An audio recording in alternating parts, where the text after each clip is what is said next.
안녕하세요. 미국 주식론 대학의 미준입니다. 5월 26일 목요일 오늘의 미국 주식 뉴스를 시작합니다. 제가 살고 있는 영국은요, 여름이 정말 짧습니다. 5월달 정도부터 이제 날씨가 좋아지기 시작해서 6월달, 7월달, 8월달부터 이제 가을 분위기가 나면서 다시 날씨가 좋지 않게 변하거든요. 이렇게 짧은 여름을 지나다 보니까 아무래도 하루하루 가는 게 너무나 소중하고 이런 날씨가 좀 오랫동안 지속됐으면 하는 바람을 갖게 되는데요. 또 반면에 최근에 너무 하락장이 지속이 되고 또 너무나 힘들어 하시는 구독자분들을 만나게 되면 빨리 이러한 시간이 끝나고 좀 겨울이 왔으면, 보통 이제 한 11월, 12월 정도 되면 주식시장이 다시 또 상승을 하는 그런 시기가 오게 되잖아요. 통상 그렇다는 거죠. 그래서 하락장이 빨리 끝나고 시간이 빨리 흘러가서 겨울이 왔으면 좋겠다, 이런 생각도 또 하게 됩니다. 자, 어쨌든 이렇게 좀 고통스러운 시간, 그리고 우리가 좋아하는 여름도 결국 지나가게 마련이잖아요. 그래서 이러한 계절의 변화는 계속 될 것이 틀림없다라는 것을 기억하면서 조금만 참을성을 발휘했으면 합니다. 자, 5월 26일 날 보내드리는 오늘의 미국 주식 뉴스 바로 시작합니다.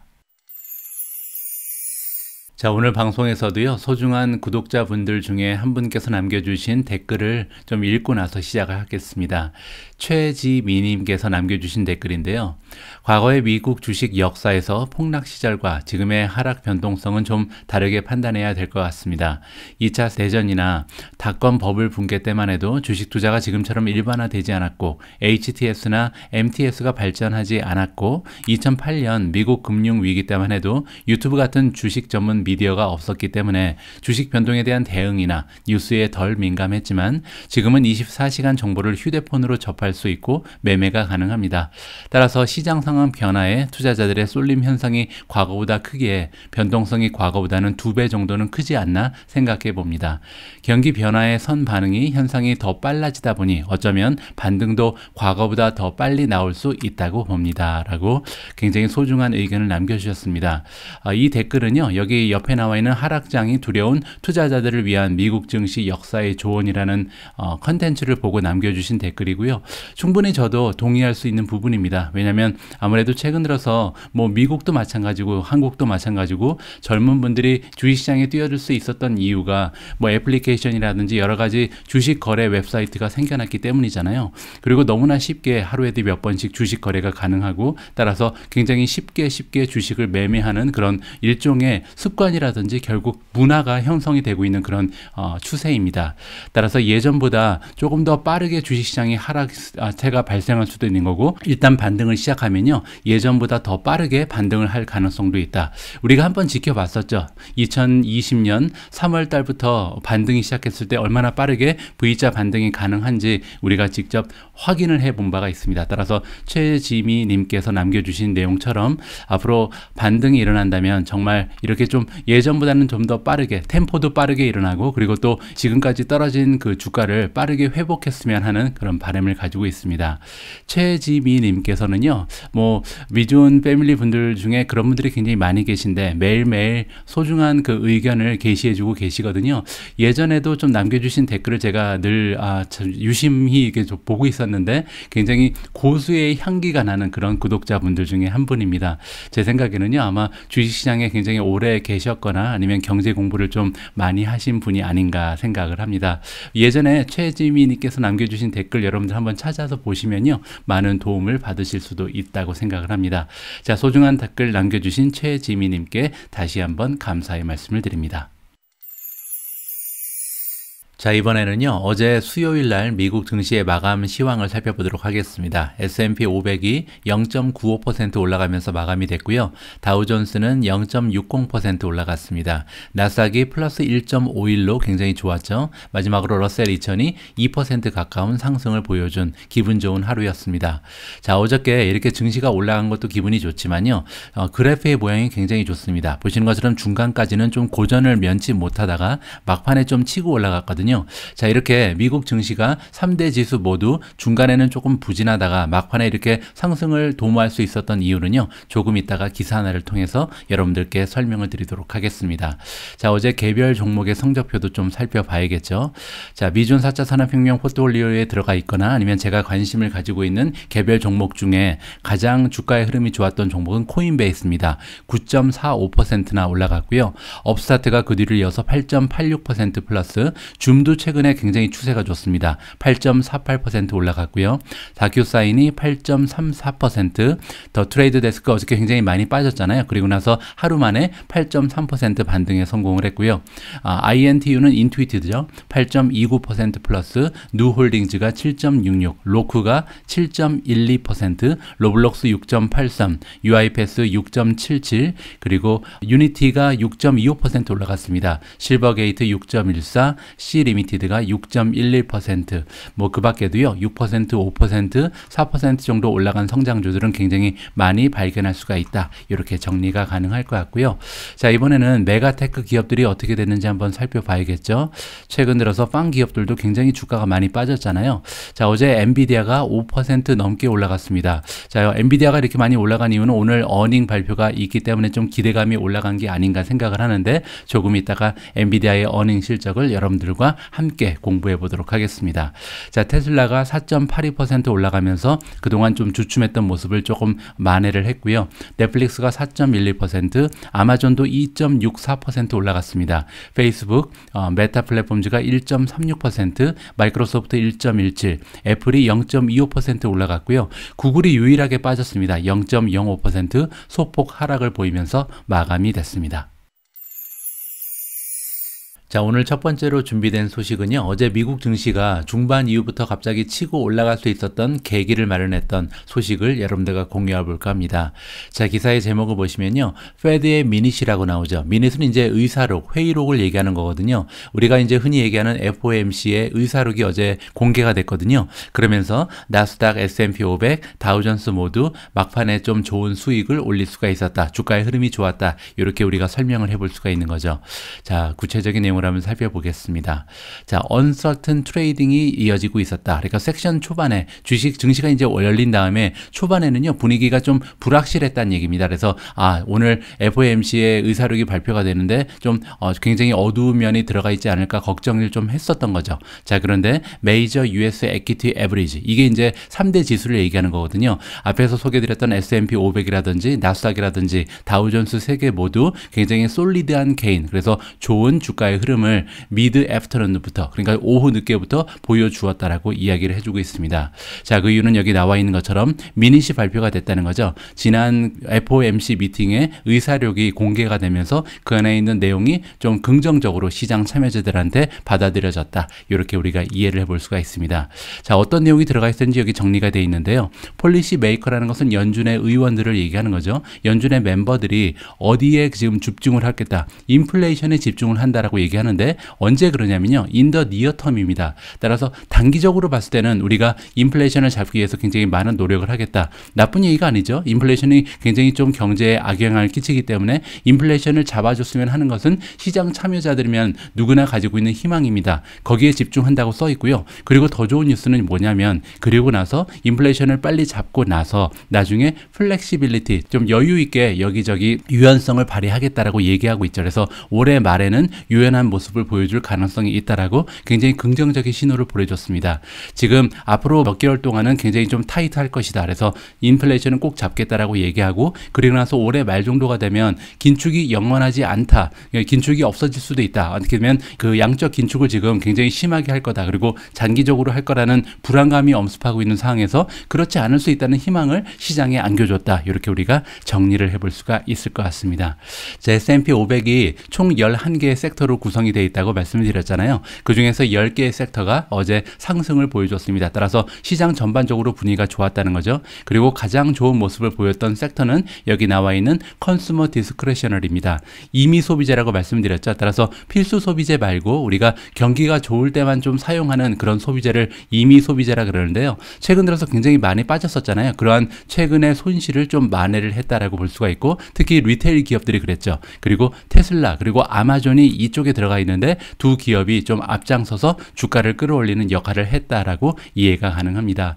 자, 동시에 채권의 흐름도 나쁘지 않았습니다. 10년 국채가 계속해서 뭐 일정한 모습을 보였죠. 2.76%에서 더 이상 상승하지 않았고, 또한 2년짜리 국채도 1베이시스 포인트만 올라가면서 2.51%에 머물러 있었다. 따라서 채권도 안정적인 모습을 보였기 때문에 전반적으로 주식시장이 반등에 성공할 수 있다. 이렇게 정리가 가능합니다.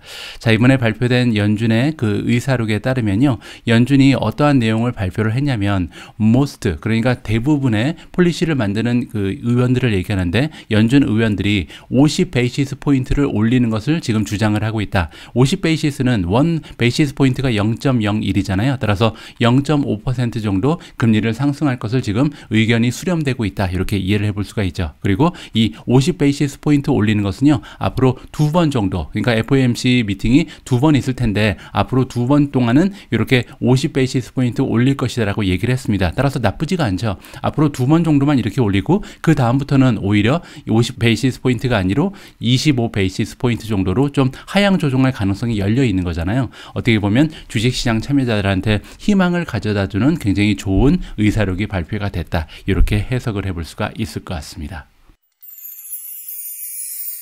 자, 이번에는요, 아마도 많은 분들께서 기다리고 계셨던 어닝 결과일 텐데요. 엔비디아의 어닝 결과 발표가 있었습니다. 자세한 내용을 한번 읽어보시죠. 자, 참고로 엔비디아의 주가는요, 어제 장중에 5% 정도 올라갔었는데 지금 시장 마감 이후에 어닝이 발표되면서 8% 이상 급락을 하고 있습니다. 따라서 어닝 결과가 좋지가 않았겠구나라고 좀 걱정이 되잖아요. 자, 실제적으로 얼마나 나쁜 결과가 발표됐길래 주가가 8% 이상 급락을 하고 있는지 여러분들께서 직접 한번 어닝 결과를 평가하시면 좋을 것 같습니다. 자, Q1 1분기에 논갭 EPS 1.36이 나왔습니다. 그리고 이 수치는요, 시장의 전망치를 0.07을 초과 달성했다. 따라서 7센트 정도가 초과적으로 나왔으니까 나쁘지 않은 어닝이죠. 자, 매출 레비뉴를 보시면 8.28 빌리언이 나왔고요. 이 수치는 작년 매출과 비교를 하면 46.3%가 초과적으로 나왔습니다. 따라서 성장률이 괜찮죠. 매출의 성장이 46%를 넘어가는 것은 굉장히 호재로 생각할 수가 있는 부분이고요. 현재 뭐 경제 상황이 굉장히 좋지가 않은데 그럼에도 불구하고 46%가 넘었다는 것은 우리가 좀 인정을 해줄 만한 것 같고요. 자, 이 수치 역시 시장의 전망치를 190 밀리언, 즉 1억 9천만 달러 정도 초과적으로 달성을 했다. 따라서 여기까지는 흠잡을 데가 없는 좋은 어닝을 발표했습니다. 자, 그리고 레코드라는 얘기가 나오면 좋은 거죠. 레코드는 이제 신기록 이런 뜻이잖아요. 그래서 쿼터에 가장 좋은 매출을 이번에 신기록을 썼는데 어떤 부분에서 그랬냐면 데이터 센터 그리고 게임, 양대 가장 중요한 부분이 이제 데이터 센터라는 게임이잖아요. 이 매출의 비중이 가장 높은 두 가지 사업 부분에서 매출 신기록을 달성했다. 여기까지도 굉장히 좋은 뉴스가 연속적으로 나오고 있습니다. 자, 그리고 한 가지 좋은 뉴스가 더 있는데요.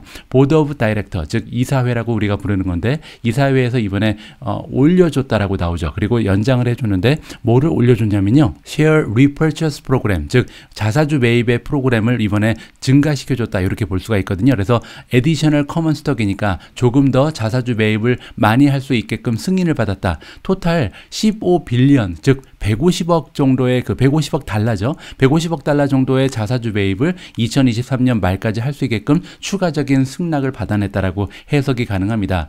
15빌리언이면요, 지금 현재 엔비디아의 그 시가총액이 418빌리언 정도가 되잖아요. 따라서 전체 시가총액의 한 3.5% 정도가 되는 굉장히 많은 금액입니다. 따라서 자사주 매입을 활발히 하면서 주가에도 좀 신경을 쓰겠다라는 의지가 이번에 반영이 된 거죠. 자, 여기까지 굉장히 좋은 어닝 결과 그리고 자사주 매입에 대한 뭐 좋은 호재가 발생을 했는데 그럼에도 불구하고 주가는 떨어지고 있잖아요. 아마도 아웃룩, 가이던스가 좋지 않았겠구나라고 우리가 짐작을 해볼 수가 있는 거죠. 자, 엔비디아의 가이던스가 나오는데 매출 같은 경우 8.10 빌리언을 발표를 했습니다. 자, 그런데 8.10이면요, 지난 분기가 8.28이잖아요. 따라서 1분기보다 2분기가 조금 더 떨어지는구나 라고 좀 우리가 실망을 할 수가 있는 거죠. 그리고 이제 전망치를 보시면 8.44가 나옵니다. 자, 그러면 그러면 이렇게 8.44를 기대하고 있는 시장의 예측치에 비해 현저히 낮은 매출의 가이던스를 던져준 이유가 궁금하잖아요. 다행히 여기 써 있습니다. 자, 이렇게 8.10이라는 낮은 수치의 가이던스가 발표된 이유는 뭐냐면 지금 전망되는 리덕션이 있다. 약간 매출의 기대치를 줄였다는 거죠. 어느 정도 줄였냐면 무려 500밀리언을 줄였습니다. 그래서 원래는 8.6을 발표해야 되는데 8.6이 아니라 8.2를 발표했다는 거잖아요. 자, 그러면 이 500밀리언은 어디서 온 거냐? 첫 번째, 러시아입니다. 그래서 엔비디아 역시도 러시아의 관계가 단절되면서 어느 정도 타격을 입었다는 것을 우리가 살펴볼 수가 있는 거고, 두 가지는 뭐냐면요, 차이나입니다. 그래서 지금 중국이 약 한 두세 달 정도 굉장히 좀 코비드 바이러스가 극성을 부리면서 어려움을 겪었잖아요. 굉장히 심한 록다운을 펼쳤죠. 따라서 이 록다운의 결과, 그리고 러시아 전쟁의 결과로 500밀리언 정도를 2분기에 손해를 봤다라고 좀 얘기를 하는 겁니다. 따라서 이거는 어떻게 보면 좀 보수적인 숫자이기 때문에 이거보다는 좋게 나오겠죠. 그게 이제 첫 번째로 우리가 기대해 볼 수 있는 부분. 다음 분기에 이제 어닝 발표가 있을 때 매출이 최소한 8.3, 8.4 정도가 나오지 않을까, 혹시 8.44를 넘어볼지 않을까 좀 기대를 해볼 수 있는 거고요. 두 번째는 뭐냐면 지금 원래는 8.6이 나와야 되는 그 매출의 예상치가 8.1로 줄은 이유를 우리가 좀 눈여겨볼 필요가 있습니다. 뭐 시장 점유율을 뺏겨서가 아니라, 아니면 뭐 지금 다른 기업이 치고 들어와서가 아니라, 지금 보시는 것처럼 외부적인 영향이잖아요. 러시아 전쟁도 그렇고 차이나 쪽의 록다운도 그렇고 엔비디아의 기업 가치랑은 정말 1%도 상관이 없는 그런 요인으로 인해서 이렇게 500밀리언이라는 손해를 감수하게 됐다. 이 부분은요, 언젠가는 해결된 문제고, 그리고 나중에 엔비디아의 그 내재 가치가 발휘가 되면 얼마든지 주가도 반등을 할 수 있는 부분입니다. 따라서 우리 같이 이제 장기적인 관점을 가지고 투자를 하는 사람 입장에서는 이렇게 외부적인 영향, 즉 기업의 가치랑은 아무런 관계가 없는 영향으로 인해서 주가가 떨어지면 그것은 주식을 더 추가 매수해야 되는 기회를 보는 것이 맞다는 것이 저희 개인적인 생각입니다. 자, 오늘 얼마나 떨어질지 모르겠습니다. 7.7, 아까는 8%였는데 조금 더 감소를 했죠. 제 생각에는 떨어지면 떨어질수록 좀 한 주, 두 주라도 더 담을 수 있는 기회로 활용하는 것이 적당하다고 생각을 합니다. 자, 다음으로 준비된 기사는 테슬라 관련된 뉴스인데요. 제 개인적으로 판단했을 때 굉장히 커다란 호재 하나가 발생을 했습니다. 기사의 제목을 보시면 테슬라가 기가팩토리를 인도네시아에 지을 것이다, 뭐 이러한 그 기사의 제목이 발견이 되는데요. 이 기사가 왜 이렇게 커다란 호재인지는 제가 기사를 다 읽고 나서 여러분들께 제 의견을 보고 드리도록 하겠습니다. 자, 일단 기사를 읽어보시죠. 테슬라가 가까이 가고 있다. 어디에 가까이 가고 있냐면 아나운싱, 발표를 할 예정에 있다, 이렇게 보시면 되는데, 어떠한 것을 발표하냐면 계획을 가지고 있다는 거죠. 이 계획은 인도네시아에 새로운 기가팩토리를 지을 예정이다라고 이해하시면 됩니다. 시기가 굉장히 좀 좋은데요. 인디아에 원래 기가팩토리 얘기가 나왔었고 계획을 가지고 있었는데 현재 보류 중이다라고 이해할 수 있거든요. 따라서 인디아 쪽이 조금 연기가 되는 반면 인도네시아라는 새로운 지역에 기가팩토리가 들어설 가능성이 굉장히 높아진 거죠.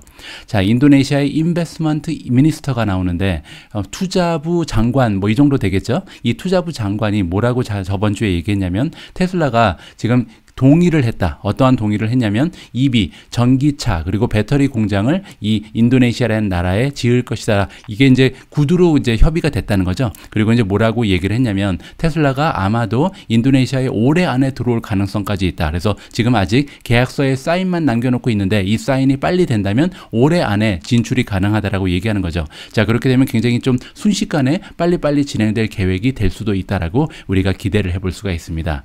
자, 이번에 아시아 쪽에 들어서는 이 기가팩토리 같은 경우는 테슬라가 지금 뭐라고 보고가 되고 있냐면요, 가장 커다란 인더스트리얼 사이트에 지어질 것이다. 센트럴 자바는요, 인도네시아가 뭐 10,000개가 넘는 섬으로 이루어진 섬나라잖아요. 그 중에서 가장 중앙에 있는 커다란 섬을 자바섬이라 그럽니다. 이 자바섬에 그 세계 최고 규모의 산업단지가 있는데 여기에 이제 기가팩토리가 들어설 가능성이 높다라고 얘기를 하는 거죠. 자, 그리고 이 사이트가 선정된 이유가 여기 나와 있는데, 니켈이 묻혀져 있는 그 지역과 굉장히 가깝다라고 합니다. 니켈은요, 사실 전기차를 만드는데 없어서는 안 되는 굉장히 중요한 원자재 중에 하나잖아요. 그리고 굉장히 좀 희귀한 그런 광물, 이 니켈이 없어서 나중에 전기차를 못 만들 가능성까지도 대두가 되고 있는 상황입니다. 자, 그렇기 때문에 인도네시아의 대통령인 조코위 그 대통령도 뭐라고 지금 목소리를 높이고 있냐면요, 우리 인도네시아가 그 커다란 플랜을 가지고 있다. 어떠한 계획이냐면 전 세계에서 가장 커다란 리튬 배터리를 만드는 나라가 될 것이다. 최대의 생산국이 될 될 것이다. 이러한 야망을 표시를 했다. 이렇게 이해할 수가 있죠. 그 이유는 이제 방금 전에 말씀드린 것처럼 니켈이 워낙 많이 묻혀져 있는 것이 인도네시아이기 때문에 이러한 야망, 꿈을 꿀 만한 그런 좀 기반이 설정돼 있다. 이렇게 우리가 이해를 해볼 수가 있는 거고요. 자, 시기적으로 봤을 때 일론 머스크는 그냥 언급을 한 적이 있다라고 나와 있죠. 뭐라고 언급했냐면 아마도 기가팩토리 발표가 올해 안에 있을 것이다. 이 정도의 힌트만 준 상황인데 지금 좀 구체적으로 인도네시아 쪽에서 굉장히 좀 강력하게 추진을 하는 것 같습니다. 아무래도 인도네시아 입장에서는요, 이 강대국으로 접어들기 위해서 굉장히 노력을 하는 개발도상국이잖아요. 그래서 전기차 혁명의 이 추세를 놓칠 수가 없겠죠. 그래서 이 인도네시아의 그 인베스먼트 미니스터, 즉 투자부 장관이 직접 나서서 이렇게 테슬라 유치에 열을 올리고 있다는 것을 우리가 직접 확인을 해볼 수가 있을 것 같습니다.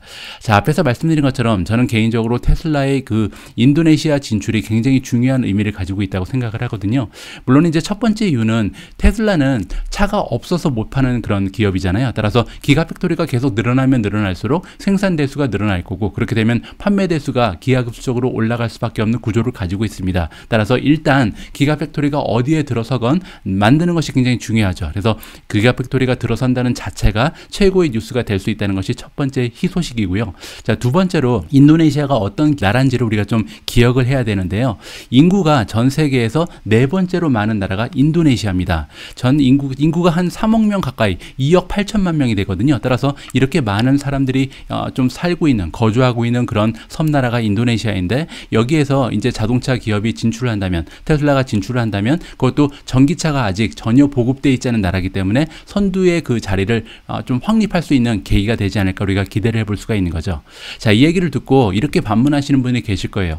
인도네시아 사람들 잘 못 살지 않나. 그래서 아직까지는 경제가 활성화되지 못한 나라이기 때문에 자동차를 많이 살 수 있는 인구가 없을 것이다. 뭐 이렇게 반론을 하실 수가 있는데 맞는 얘기입니다. 인도네시아는 아직까지 오토바이를 타고 다니는 사람들이 훨씬 많죠. 근데 문제는 뭐냐면요. 어느 정도 중상층 정도 되면 차를 2개 정도 갖고 있는 것은 이제 문제도 아니고요. 조금 여유가 되는 사람은 한 가정당 자동차가 적어도 3대, 4대, 5대까지 있습니다. 그래서 전 가족이 자동차를 한 대씩 굴리는 그런 사람들이 굉장히 많이 있거든요. 따라서 인도네시아라는 나라가 얼마나 좀 자동차를 많이 선호하고, 왜냐면 그 대중교통이 거의 없다고 생각해도 과언이 아니거든요. 그래서 대중교통이 전혀 지금 구축이 돼 있지 않기 때문에 자동차가 없으면 갈 수가 없습니다. 오토바이 아니면 자동차가 있어야만 이동이 가능한 나라이기 때문에 이런 그 자동차의 수요가 엄청나게 크다는 것을 우리가 기억을 좀 해야 될 것 같고요. 자, 세 번째는 중국하고 좀 비교를 해봐야 할 텐데, 중국 같은 경우는 테슬라가 진출을 했어도 중국 내에도 굉장히 많은 브랜드가 있잖아요. 그래서 이 로컬 브랜드랑 좀 경쟁을 해야 되고, 그러면 중국 정부 입장에서는 로컬 브랜드를 밀어줄 수밖에 없죠. 인도네시아는 상황이 좀 다릅니다. 인도네시아는 자동차의 그 브랜드가 없거든요. 따라서 지금 현재 제가 이제 인도네시아에 굉장히 오랫동안 살았잖아요. 길거리에 있는 모든 차 중에 반 이상은요, 한 가지 브랜드입니다. 다 토요타거든요. 토요타가 그냥 뭐 10대 중에 6대 이상은 다 토요타라고 보시면 될 정도로 토요타만 사람들이 타고 다닙니다. 자, 그런데 토요타가 전기차에 굉장히 뒤떨어진 그런 브랜드잖아요. 따라서 앞으로 테슬라가 만약에 이 전기차 부분에 선점을 할 수만 있다면 나중에 인도네시아에 굴러다니는 모든 자동차의 반 이상이 테슬라가 될 가능성이 굉장히 높다라고 우리가 기대를 해볼 수가 있는 겁니다. 자, 또 한 가지가 있는데요. 이 인도네시아의 인건비입니다. 인도네시아에서 이렇게 커다란 공장, 기가팩토리를 만든다면 거기에 이제 많은 사람들을 고용할 텐데, 인도네시아는 지금 기본급이요, 최저임금이 한화로 한 40만 원 정도밖에 되지 않거든요. 400만 원이 아니고 40만 원입니다. 따라서 이 전 세계 어디에서 이렇게 저렴한 인건비를 확보할 수가 있겠어요. 따라서 비용적인 면이 굉장히 절감이 되면서 아마도 높은 수익률을 올릴 수 있는 그런 결정적인 하나의 계기가 되지 않을까 저는 개인적으로 판단을 합니다. 자, 마지막으로 한 가지만 더 말씀드리면, 인도네시아는요, 경제 대국입니다. 적어도 동남아 아시아에서는 동남아에서는 굉장히 커다란 역할을 하고 있는 그런 나라 중에 하나거든요. 따라서 만약에 인도네시아에서 성공할 수 있다면 그 옆에 있는 말레이시아, 싱가포르, 태국, 뭐 필리핀 이런 쪽으로 진출하는 게 굉장히 용이해지거든요. 따라서 동남아를 꽉 잡을 수 있는 하나의 계기가 될 수도 있다. 물론 지금 뭐 현대자동차라든지 다른 기업들이 진출을 해 있습니다. 자, 그럼에도 불구하고 테슬라가 전기차에서 독보적인 존재임을 우리가 좀 인정을 한다면 이번에 기가팩토리를 만들면서 테슬라의 입지를 동남아에서 좀 확립할 수 있는 하나의 커다란 계기라고 우리가 좀 기대를 해볼 수 있지 않을까 개인적인 의견을 전해드렸습니다. 자, 다음으로 읽어드릴 기사는 애플 관련된 소식인데요. 여러분들, 제가 한 3달 전에 애플이 탭 투 페이라는 기능을 개발했다. 그래서 곧 런칭될 가능성이 있다라는 기사를 여러분들께 공유해드린 바가 있습니다. 자, 그런데 이 서비스가 드디어 게시가 됐다는 굉장히 좋은 뉴스가 발표가 됐거든요. 자, 무슨 내용인지 한번 읽어보시도록 하죠. 자, 애플이 set to roll out, 그러니까 게시를 한다는 거죠. 뭐를 게시하냐면 새로운 기능인 탭 투 페이를 드디어 이제 게시를 한다. 탭 투 페이는요, 아이폰만 있으면 사용할 수 있는 그런 기능이라고 보시면 됩니다. 그리고 이 탭 투 페이 기능을 이제 오늘부터 리테일 스토어에서, 그러니까 우리가 길거리에서 그냥 들어가서 살 수 있는 그런 스토어들을 얘기하는 거거든요. 그래서 일반 상점에서 드디어 탭 투 페이를 이용할 수 있는 길이 오늘부터 열렸다. 이렇게 이해하시면 됩니다. 이러한 소식을 전해준 매체는 블룸버그고요. 자, 이번에 새롭게 게시가 되는 서비스는 언제 처음 발표가 됐냐면 2022년 2월 달에 처음 발표가 된 바가 있습니다. 제가 그때 기사를 통해서 여러분들과 공유를 한 내용이고요. 자, 애플이 이제 다이렉트하게 컴페티션에 있다. 그래서 경쟁을 한다는 건데 누구랑 경쟁을 하냐면요, 블록하고 경쟁한다라고 이해할 수가 있거든요. 여기에 대해서는 조금 이따 제가 설명을 좀 드리겠습니다. 자, 우리가 기대할 수 있는 바는 뭐냐면 이렇게 새로운 기능이 롤아웃을 할 것이다. 그래서 작은 비즈니스들, 영세 상인들을 얘기하는 건데 영세 상인들을 위주로 계속해서 빨리 전파가 될 것이다 라고 우리가 기대를 해볼 수가 있는 거겠죠. 자, 그리고 이렇게 새롭게 소개되는 이 탭 투 페이는 어떤 기능이냐면요, 굉장히 좀 영세한 상인들이 크레딧 카드 페이먼트, 크레딧 카드 결제를 바로 받을 수 있는 그런 기능인데 아이폰만 가지고 있으면 누구나 다 이 크레딧 카드 페이를 할 수 있다. 이렇게 이해할 수가 있거든요. 여기 나와 있는 결정적인 내용이 있는데 하드웨어가 필요가 없다. 이렇게 이해하실 수가 있습니다. 자, 이 부분을 조금 설명을 드려야 될 텐데 처음에 블록이 이제 스퀘어라는 그 하드웨어를 가지고 선풍적인 인기를 끌었습니다. 그 이유가 뭐였냐면요, 우리가 이제 예를 들어서 한국에는 그 길거리에 뭐 떡볶이 사는 그런 영세 상인들이 많이 계시잖아요. 뭐 미국도 마찬가지죠. 햄버거를 파는 그런 영세 상인, 아니면 핫도그를 파는 그런 영세 상인들이 있습니다. 자, 그런데 이분들 같은 경우는 예전에 신용카드로 결제가 되지 않았죠. 그래서 현금을 가지고 있는 사람들한테만 내가 판매하고 있는 핫도그라든지 내가 판매하고 있는 떡볶이를 팔 수가 있었잖아요. 자, 그런데 스퀘어가 등장을 했습니다. 그러면서 스퀘어가 뭐라 그랬냐면 이 하나의 작은 머신만 있으면, 이 기계 하드웨어만 있으면 크레딧 카드를 받을 수가 있다. 이제는 그냥 여기에 꽂아서 이렇게 결제가 가능하다라고 얘기한 게 바로 스퀘어가 처음 소개했던 이 작은 단말기였습니다. 자, 그런데 이 기능이 이제는 애플의 그 핸드폰에 들어가 있다는 거예요. 그래서 이제 영세 상인 입장에서는 내가 가지고 있는, 내가 평소에 사용하고 있는 애플폰만 있으면, 다른 그 고객이 애플폰을 가지고만 있으면요, 그냥 그 신용카드, 여기에 저장되어 있는 신용카드 가지고 내 애플폰이 단말기 역할을 해줄 수 있다. 이렇게 이해할 수가 있거든요. 따라서 굉장히 좀 엄청난 기능이긴 한데 한 가지 약점이 있죠. 만약에 고객이 애플폰이 없으면 이게 되지 않는다. 이 부분이 조금 안타깝긴 한데 미국에서는 하도 많은 사람들이 이제 애플폰을 사용하기 때문에 많은 선풍적인 인기를 끌 가능성이 높다. 따라서 이 방금 전에 언급했던 스퀘어 입장에서, 즉 블록이라는 기업 입장에서는 굉장히 좀 타격이 있을 수도 있는 새로운 기능, 엄청난 혁신이 애플 쪽에 찾아왔다라고 우리가 생각을 해도 좋을 것 같습니다. 자, 다음으로 준비된 뉴스 역시도 커다란 호재입니다. 자, 이번 호재의 주인공은 마이크로소프트고요. 자, 마이크로소프트에 어떠한 좋은 일이 발생했는지 여러분들께서 직접 한번 확인을 해보시면 좋을 것 같습니다. 자, 마이크로소프트가 사인을 했다, 딜을 했는데요. 누구와 딜을 했는지가 중요한데 바로 메타 플랫폼즈입니다. 자, 메타 플랫폼즈랑 어떠한 계약을 했냐면 스트래티직 클라우드 프로바이더다. 따라서 메타의 클라우드 서비스를 제공하는 것이 애저, 즉 마이크로소프트라고 우리가 이해를 해볼 수가 있겠죠. 자, 이번 딜의 부분적인 내용이 여기 소개가 되어 있는데 메타가 계속해서 그 애저의 슈퍼 컴퓨팅 파워를 이용하게 된다라고 나와 있고요. 자, 이렇게 슈퍼 컴퓨팅 파워가 필요한 이유가 뭐냐면 메타 입장에서는요, 아티피셜 인텔리전스 리서치를 확장할 예정에 있고 가속화시켜야 된다. 이러한 목적을 가지고 있다고 합니다. 아티피셜 인텔리전스는 인공지능이잖아요. 따라서 인공지능을 교육시키고 리서치를 하는데 메타가 이 마이크로소프트의 애저를 이용한다. 이렇게 보시면 될 것 같고요. 자, 이러한 그 미션을 달성하기 위해서는 굉장히 좀 데디케이트 되어 있는 애저의 클러스터가 필요한데요. 이러한 그 클러스터를 만들기 위해서 필요한 하나의 칩이 있는데 그게 바로 엔비디아의 A100 Tensor Core 80GB GPU라고 합니다. 따라서 이번 뉴스는요, 단순히 마이크로소프트의 호재뿐만 아니라 여기에 GPU를 공급하는 엔비디아 쪽에도 적지 않은 호재로 작용할 가능성이 있다. 이렇게 정리가 가능하겠죠. 자, 제롬 펜센티라는 사람이 있는데 이분은 바이스 프레지던트고요. 메타에서 AI 쪽을 관장하는, 그래서 인공지능의 VP라고 보시면 되는데, 이분이 이제 스테이트먼트에서 뭐라고 그랬냐면 애저의 컴퓨팅 파워를 가지고 우리는 뭘 할 수 있냐면요, 가속화시킬 수 있을 것이다. 따라서 지금 굉장히 좀 많은 수요가 있다. 어떤 부분의 수요냐면요, 많은 그 기업들이 인공지능을 빨리 교육시켜서, 머신러닝이라 그러죠, 교육시켜서 이제 활용하려고 지금 굉장히 좀 많은 노력을 하고 있는데, 여기에 우리가 집중할 수 있고, 그리고 혁신적인 AI 모델을 만들기 위해서 애저를 이용할 것이다. 이렇게 지금 얘기를 해주고 있는 거죠. 자, 지난달에 마이크로소프트가 어닝 발표할 때요, 애저의 그 매출 상승이 46%였습니다. 따라서 애저가 지금 성장하는 그 속도가 엄청나잖아요. 자, 그런데 이렇게 메타 플랫폼즈라는 거대한 기업을 파트너로 영입을 하면서 앞으로도 애저의 상승은 당분간 계속해서 지켜지지 않을까 우리가 기대를 해볼 수가 있을 것 같습니다. 자, 오늘은 어쩌다 보니까 좋은 뉴스, 긍정적인 소식만 여러분들께 전해드리게 되는 것 같습니다. 오늘 마지막으로 준비된 기사 역시도 호재고요. 이번 호재의 주인공은 팔란티어입니다. 자, 기사의 제목을 보시면 팔란티어가 잉크했다, 잉크로 사인했다는 얘기죠. 그래서 글로벌 엔터프라이즈 딜을 사인을 했는데 그 대상은요, 스텔란티스입니다. 스텔란티스는요, 세계적으로 굉장히 유명한 자동차 기업이죠. 뭐 가지고 있는 브랜드가 굉장히 많습니다. 뭐 푸조라든지 뭐 그 외에도 피엣이라는 그런 기업도 있고요. 여러 가지 자동차 브랜드를 거닐고 있는 한 14개 정도의 브랜드를 가진 기업으로 이해하시면 될 것 같고요. 대규모의 딜이 성사가 됐다라고 우리가 기대감을 높일 수가 있을 것 같습니다.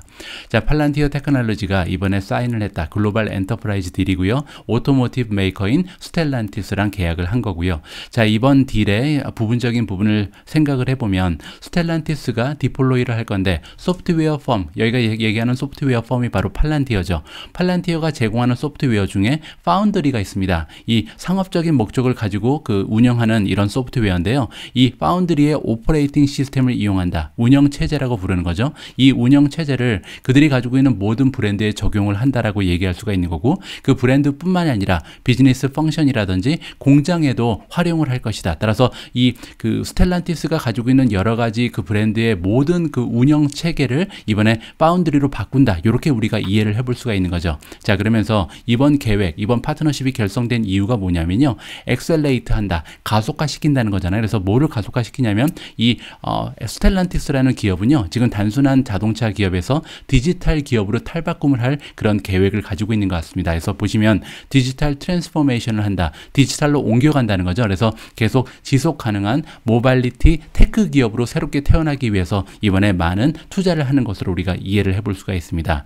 따라서 이번에 파운드리의 그 운영 체제를 가지고 어디에 적용을 할지 우리가 좀 궁금해지는데요. 마케팅에도 활용을 한다 그러고 세일즈에도 활용을 합니다. 자, 그뿐만이 아니라 얼마나 빨리 주문을 소화해서 딜리버리를 할 수 있을지 판매의 그 속도도 좀 가속화시킬 것으로 기대를 해볼 수가 있고요. 자, 그리고 서플라이 체인을 관리해야 되는데 어떻게 부품을 잘 활용하고 관리할 수 있는지, 재고는 어떻게 관리하는지, 이 부분도 역시 파운드리 운영 체제를 활용해서 향상된 모습을 보이고 싶다. 이렇게 지금 꿈을 가지고 있는 거죠. 자, 이번 딜은요, 원래 팔란티어와 이 스텔란티스는 릴레이션십이 굉장히 좀 좋았다고 합니다. 원래 이제 같이 일하고 있는 파트너십이 있었는데 그러한 그 파트너십을 확장한 의미가 있다. 그래서 파운드리를 이용해서 전 세계적으로 지금 흩어져 있는 14개의 그 브랜드가 있는데 이 브랜드의 모든 그 운영 체제를 이번에 파운드리로 바꾼다. 그래서 그 팔란티어 입장에서는요, 이 스텔란티스라는 그 거대 기업이 운영하고 있는 모든 시스템을 이번에 관장할 수 있는 기회가 주어졌다. 이렇게 우리가 이해를 해볼 수가 있을 것 같습니다. 여기 정확한 그 금액이 지금 나타나지는 않는데요. 제가 볼 때는 굉장히 커다란 금액이 확보가 되는 대형 딜이 아니었나 생각을 하고 있습니다. 제가 예전에 초등학교를 다닐 때인지 중학교를 다닐 때인지 잘 기억은 나지 않는데요. 제가 읽은 책 중에서 유홍준 교수가 쓴 나의 문화유산 답사기라는 책이 있었습니다. 자, 이 책을 아직도 제가 기억하는 이유가 뭐냐면 너무나 책이 재미있었거든요. 문화 얘기를 하는데 유산 답사기거든요. 그런데 굉장히 재미가 있었는데 이 책의 첫 부분에 다음과 같은 예의가 등장을 합니다. 진정한 전문가라는 것은요, 보통 사람에게도 동의와 감동을 줄 수 있어야 된다. 뭐 이러한 식의 전문가에 대한 정의가 잠깐 설명이 되어 있습니다. 굉장히 어린 나이에도 이 말이 너무나 멋지게 느껴졌거든요. 그래서 나는 나중에 전문가가 되면 정말 쉽게 설명할 수 있는 사람이 돼야겠다. 이런 생각을 예전부터 해왔던 것 같습니다. 자, 이 말을 제가 드리는 이유가 뭐냐면요. 지금 등장하는 사람이 켄 피셔입니다. 이 켄 피셔의 비디오를 제가 가끔씩 이제 시청을 하는데 정말 설명을 쉽게 잘하거든요. 그래서 이게 어떻게 보면 설명을 하실 때 굉장히 천천히 얘기하고 너무 쉽게 설명을 하기 때문에 마치 유치원생한테 얘기하는 것처럼 천천히 그리고 굉장히 쉬운 용어로 설명을 해주기 때문에 전문성이 없어 보일 수도 있거든요. 자, 그런데 정말 중요한 얘기, 베이직, 그 기본적인 얘기를 딱 집어서 필요한 부분만 해주기 때문에 저는 개인적으로 이분을 진정한 전문가라고 생각을 합니다. 자, 오늘 켄 피셔는요, 우리가 이제 지난 몇 번의 방송에서 언제쯤 시장의 반등이 일어날 수 있을지, 언제쯤 바닥을 찍을 수 있을지, 여기에 대한 다양한 전문가들의 의견을 들어봤잖아요. 근데 굉장히 좀 어려운 말도 많이 등장을 하고 복잡합니다. 자, 그런데 켄 피셔는요, 굉장히 명료하게, 간단 명료하게 언제쯤 시장이 올라가는지, 언제 주가가 떨어지고 언제 주가가 올라가는 건지 이 메커니즘에 대해서 쉽게 설명을 해주고 있습니다. 제가 무슨 얘기 하는지는요, 여러분들께서 이 영상을 한번 시청해 보시면 쉽게 이해를 하실 수가 있을 것 같습니다. 자, 5월 26일 보내드린 오늘의 미국 주식 뉴스는 여기까지입니다. 내일도요, 오늘처럼 좋은 소식, 긍정적인 소식만 잔뜩 모아서 다시 여러분들께 인사드렸으면 하는 바람을 가지고 있습니다. 우리 모두가 미국 주식 투자로 은퇴하는 그날까지 다 함께 화이팅입니다. 행복한 하루 되세요. 감사합니다.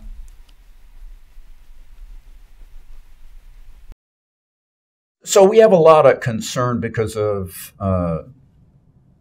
Ukraine war and rising interest rates and so-called Fed tightening and that economy likely slowing economy. How can the stock market go gangbusters in a slowing economy? And I just want you to see this, step back from it for a second, because the one is really a misrepresented question. What moves stocks is whether things in the future, in the next approximate 3 to 30 months, will be better, whatever that means, or worse, whatever that means, than what people had immediately previously been expecting. It's about expectations versus actual realities. So if it's bad, whatever it is, but not as bad as people thought, market will go up. If it's bad and worse than people were expecting, market will go down. If it's good to great, but not as good to great as people expected, it'll go down. It's all about expectations versus reality. So once we get to a world like we have today, where everyone's broadly expecting a slowing economy anyway, all you really need is the economy to do a little better than that while still slowing. And you get the natural tendency to rise anyway. We have a very long history of the economy accelerating, slowing, in a decelerating way, turning into actual negative GDP numbers for a quarter or two, or a long formal recession to worse. And in all of those environments, within them, we have the economy moving and the stock market rising or falling. And we can see a very long history of the fact that it's about the prior expectations versus the future realities. So your question has to always be, is it going to be a little better or worse than what people think? Maybe a lot better or worse than people think? Because if it's going to be a lot worse than people think, well, then maybe you get a recession and bear market. If it's going to be a lot better than people think, then you're going to have a buoyant, rousing bull market. And if it's a little better than people think when they think it's going to be bad, and still going to be bad, but not quite as bad, you still get rising stocks. That's the way this really works. It's not about absolutes. It's about relatives of expectations versus future realities. Thank you very much for listening to me.